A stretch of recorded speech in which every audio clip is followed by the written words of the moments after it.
Petit souvenir du Boc, il est assez simple, c'est la toute première fois que je suis arrivé ici, c'était pour mes premiers jours à Angoulême, c'était il y a 10 ans à peu près. Je ne connaissais personne et dès la première soirée j'ai eu l'occasion de rencontrer des personnes magnifiques qui ont été les premiers membres de mon premier groupe à Angoulême et qui sont devenus des amis à vie pour toujours.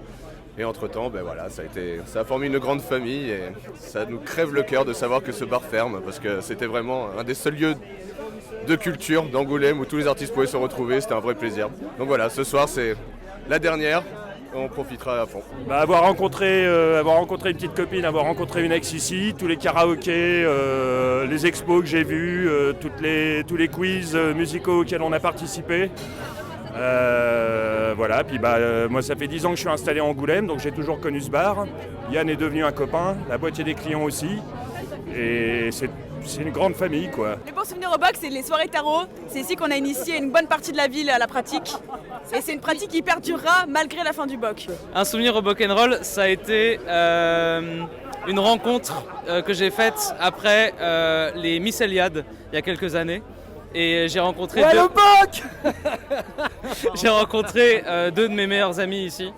Et ça va beaucoup me manquer comme endroit. Plusieurs concerts que j'ai pu faire à l'époque où on pouvait encore faire de la musique avec batterie, musique amplifiée et tout.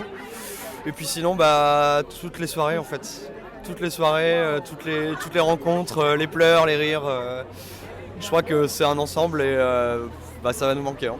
Mais merci le Boc. Je me souviens notamment que dans un chanteur de country italien qui venait ici, qui racontait des histoires très drôles, et puis tout le monde a adoré, et c'était chouette. Je suis venu ici avec mon ami Pierrick, c'était ma première soirée à Angoulême, et en fait donc le Rock'n'Roll c'est un bar que je connaissais pas, que j'ai découvert, ça fait 9 ans qu'on est en Charente seulement.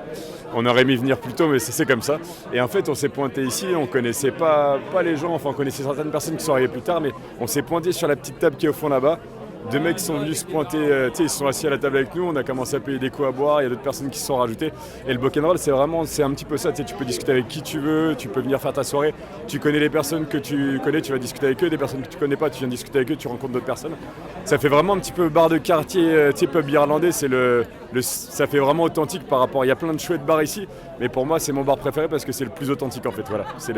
Et puis en termes humainement c'est très sympa, voilà, c'est très sympa. Donc il va te manquer. Bah ouais carrément, ouais. Et puis donc un grand merci à Julien et puis à toute l'équipe du Rock'n'Roll pour tout ce qu'ils ont fait.